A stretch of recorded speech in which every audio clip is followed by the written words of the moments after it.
के इस कार्यक्रम के लिए मुझे कुछ विषय ऐसा दिया गया है कि पारिवारिक मूल्य और हमारी जीवन शैली। यह विषय की जब बात आती है तब आपके मन में पहला प्रश्न यह उठता होगा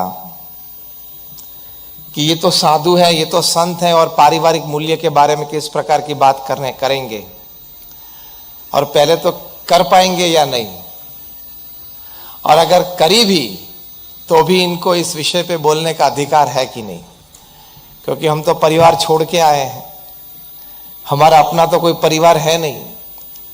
लेकिन हम सत्शास्त्रों के अनुसार वसुधैव कुटुंबकम, मतलब पूरा विश्व हमारा परिवार है, इस भावना से जीते हैं और रहते हैं। लेकिन एक अच्छी बात, एक अच्छी कहानी आपको सुनानी है, आपको प्रतीति आएगी कि बात इस विषय पे समाज में विचरण करने वाले संत ज्यादा अच्छी तरह से कह सकते हैं, समझा सकते हैं। एक बहुत अच्छा पुस्तक $1 ट्रिलियन कोच लिखा गया है। पुस्तक का नाम है $1 ट्रिलियन कोच। इस पुस्तक में बिल कैम्पबेल नाम के एक कोच की बातें लिखी हैं। वे थे तो फुटबॉल कोच। प्रथम अपनी युवावस्था में वे फुटबॉलर थे, उसके बाद वे फुटबॉल कोच बने। लेकिन इस पुस्तक में यह बात लिखी है कि बिल कैम्पबेल ने सिलिकॉन वैली में, अमेरिका में आईटी कंपनी के एग्जीक्यूटिव्स को ट्रेनिंग दी है। अब यह बड़ी आश्चर्य की बात लगती है कि एक फुटबॉलर हो, फुटबॉल कोच हो, वो टेक कंपनीज के सीईओज और एग्जीक्यूटिव्स को कैसे मार्गदर्शन दे सकते हैं, क्या प्रेरणा दे सकते हैं, क्या तरकीबें सिखा सकते हैं, क्या कार्य पद्धति सिखा सकते हैं। लेकिन इस पुस्तक में $1 ट्रिलियन कोच, उसमें गूगल के एक जमाने के सीईओ और चेयरमैन एरिक स्मिथ ने अपना अनुभव बिल कैम्पबेल के बारे में लिखा है।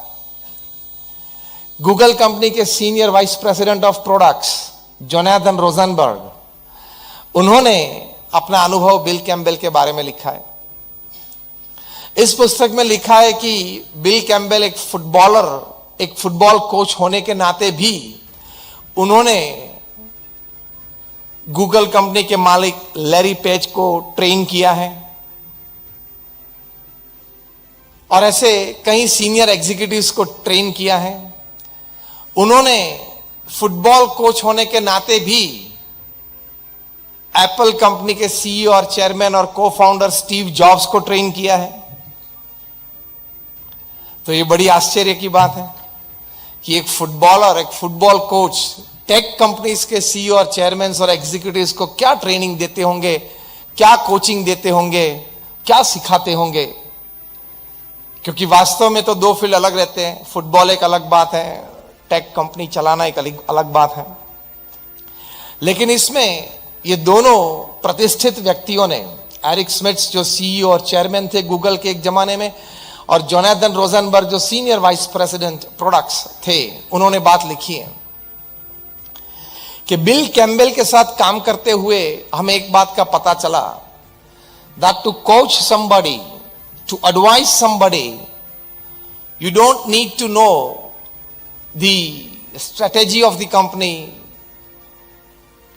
the working system of the company. You only need to know the dynamics of the team players in the team. You only need to know the individual goals of the players in the team. You only need to know the overall goal of the team. मतलब एक बहुत अच्छी बात उन्होंने लिखी कि किसी को कोच करने के लिए सिर्फ आप उस व्यक्ति की प्रकृति और स्वभाव अगर जानते हो, जिस टीम में वे लोग सब काम कर रहे हैं, टीम डायनामिक्स, एक दूसरे के साथ किस प्रकार के टीम मेंबर्स के संबंध हैं, वो आप अच्छी तरह से जाने। इंडिविजुअल गोल्स इन लोगों का क्या है और टीम गोल्स क्या है, वे आप अच्छी तरह से जाने, तो आप अच्छी तरह से उसको गाइड कर सकते हो। स्ट्रेटेजी या कंपनी का टर्नओवर या कंपनी का प्रोडक्ट वो जानने की आपको जरूरत नहीं होती है। उसी तरह आपको फैमिली वैल्यूज के बारे में बताने के लिए हमको आपके फैमिली रूम में बग्स रखने की जरूरत नहीं है, क्योंकि इस भगवान स्वामीनारायण के वक्त से आज तक BAPS के संत घर ऑफिस में पधरामनी करते हैं और हम घर घर जाते हैं, परिवार के साथ बैठते हैं। मैंने भी अपने जीवन में दुनिया के 30 देशों में 25,000 से ज्यादा परिवार की व्यक्तिगत मुलाकात ली है, उनके घर पे जाके हम बैठे हैं। और उससे भी ज्यादा हमारे गुरु हरि प्रमुख स्वामी महाराज जिनकी जन्म शताब्दी महोत्सव मना रहे हैं, उन्होंने 3.5 लाख घरों में पधरामनी की, उस परिवार के साथ बैठे, उनके प्रश्न जाने, समाधान दिए, उनको संस्कृत किया, व्यसन मुक्त किया। तो उनका जो अनुभव है वो आपसे शेयर करना है।